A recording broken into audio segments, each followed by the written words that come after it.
stellar partner in major trouble with the SEC, excellent price action at the end, along with the Nasdaq wanting to get into crypto. And two things right now are pulling down the market. Due to the graphic nature of this program, listener discretion is advised. Hello, dudes and chicks, and happy Tuesday. Ugh, heat map doesn't look good, but you know what does look good? Your comments. Seriously, I pick random ones to share. Hot, juicy, you get better odds. Maserati Maine says Kamala is a dimwit. She knows nothing about crypto. Why would she be for it? She's not for it. She's actually anti-crypto. She's being quiet about it so she doesn't lose as many votes as possible. Crypto voters are bigger than what a lot of people thought, including myself. I seriously did not think crypto would yield this much power. Is it enough to sway elections? No. But it is enough to keep people out of the backyard for now. Shano4241 says, why do you say Cody Co is quiet? I don't get it. Because Cody Co is quiet. Seriously, look it up. Douglas Hoffmeister says Telegram was a target. Very true and well done. We're going to talk about Telegram, but first, heat map Bitcoin sitting at 61,671, down 3% here last 24 hours. ETH down big. Going to talk about that as well. Down 25.75, down 5 3/4. XRP currently bucking the trend, up 3% or up 1% last 24 to 59.8. XLM, got to talk about it because of partnerships in trouble. Trouble with the SEC. Your Lumens went to this. Lots of Lumens. XLM 9.6. Nasdaq seeks US SEC approval for Bitcoin index options. All right, cool. I like it when more traditional finance money wants to get in. This initiative announced on August 27th. Hey, that's today. So hit the subscribe button so you don't miss out. Aims to provide a new mechanism for institutional and retail investors to manage the Bitcoin exposure more effectively. The proposed BTC index options will be based on the CME CF Bitcoin Real-Time Index, which, by the way, XRP's got one listed for that too, developed by CF Benchmarks. This index tracks Bitcoin futures and option contracts traded on the CME Group's platform. This means that options will be settled in cash rather than BTC. Here's the announcement, because as always, any article you see in this video, along with all my other ones, they will be linked in the description below. Reject all on the cookies. Ton and ETH bringing down the market. All right, ton we know about. ETH had a lot of liquidation. Seriously, ETH had a lot of liquidation get triggered. In fact, Ian Yeager shared with me in the comments as well that he got liquidated by like a fraction of a penny. The technical outlook for Toncoin appears unfavorable following the arrest of CEO Pavel Durov in France. Let's be honest here, I don't think it's a good thing, but if Russia can do what they can to get the man out, I think we'll be okay. Douglas Hoffmeister said it. Telegram was a target. Well done, sir. You knew what I was talking about today. Toncoin has broken through its 200-day moving average and remains below it. In addition, a technical head and shoulders picture has appeared in the chart. In the case of implementation of this formation technical analysis, the price of Toncoin could fall further to the price of $2. No, it ain't fallen to the price of $2.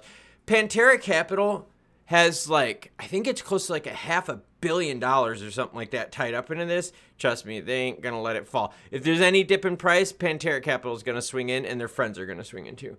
Toncoin is officially separate from Telegram, although the firm behind the messaging app initially developed some of its underlying tech. The Open Network Ton then took over, completed development, released Toncoin open sourced action. Let's get into stellar partner in trouble. Abra settles with the US SEC over alleged sales of unregistered crypto securities. Oh, it gets way worse than this. And you're like, Klaus, a stellar partner? Yeah, seriously. Your Lumens went to this. Listen to this. According to the SEC's complaint, Abra began offering and selling Abra Earn in July of 2020. Hold on.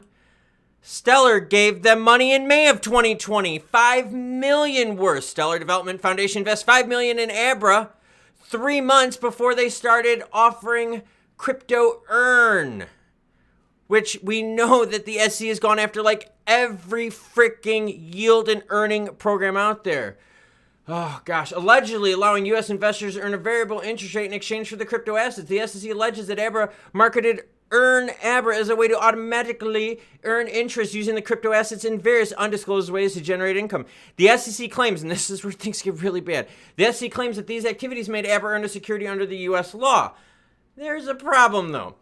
The SEC, and remember, Stellar gave them money gave them money, and shortly after is when the problem started. This is not good. This is not cool.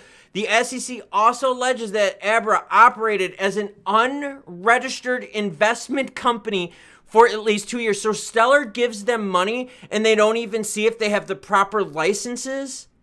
Are you serious? The proper registrations? Are you kidding me? 5 million worth of lumens in 2020, May 6th of 2020. 5 million lumens, 5 million investment in Abra, a next-gen financial platform. Yeah, you guys didn't even do your due diligence on this. Violating the Investment Company Act by holding more than 40% of its total assets, excluding cash, in investment securities, including loans of crypto assets to institutional borrowers. In June 2023, the SEC noted that Abra began winding down the Abra Earn program and directed U.S. customers to withdraw their crypto assets. Come on, man.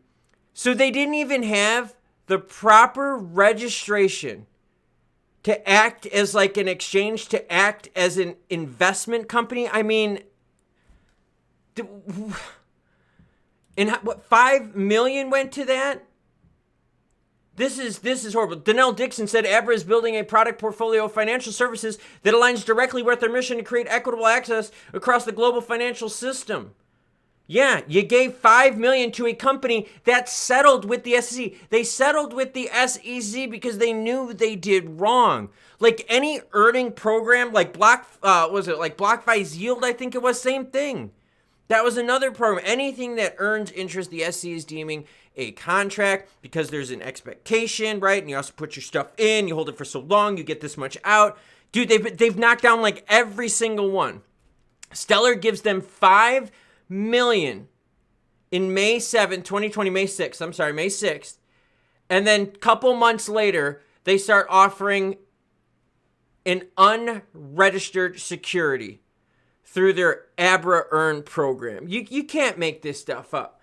Price-wise, XLM's not doing the best right now. Some downturn pressure here in the last 24 hours. Volume around 50 million. I mean, not too much actually going on. Market cap sitting at 2.8 billion. Let's swing it on over to the 15-minute candlestick to see if something pops out and hits us. Looking at the 15 minutes, we could see, yep, that's the story. More downward pressure. Could not breach that 10.4. And since XLM tried hitting that 10.4, it has been pushed down the last several days. Zooming out, sees that, yes, that 10.4 is where the resistance is at on August 7th. We saw that as well. You saw it right here twice, tried to pass it, rejected both times. Downward pressure, volume is nothing to write home about. Partners settling with the SEC because of multiple infractions, including not even having the proper registrations as an investment company. So there's those lumens hard at work for you. Given to a company that didn't even have the proper business registrations. If you're going to give 5 million to someone, 5 million SDF gave to them. If you're going to give 5 million to somebody, are you at least vetting these people? Absolute shit show. Price-wise, it's not looking good either, but hey, that's my job. I have to bring news, whether it's good or bad, happy or sad. Think of me as like a sports beat reporter. If your team is on a 10-game winning streak, you know I'm going to be cheering left and right. But if your team is losing 10 in a row, well, definitely not going to be cheering. And right now, I don't know what there is to cheer about in regards for XLM. Now, in terms of ton and ETH liquidations across the board, yes, I'm telling you, Pantera Capital, they're going to buy even more. That is their thing. They have sunk so much money into that I guarantee they're going to be buying even more. But I want to hear from you. How do you feel about the whole Stellar giving 5 mil to someone that didn't have the proper registration and offered an unregistered security? Naughty, naughty. What am I doing? I'm going to lift, and then I'm going to shoot some hoops. I'll catch you cool cats later. Cody Co is still quiet. And as always, choo-choo bitches. Look it up if you don't know.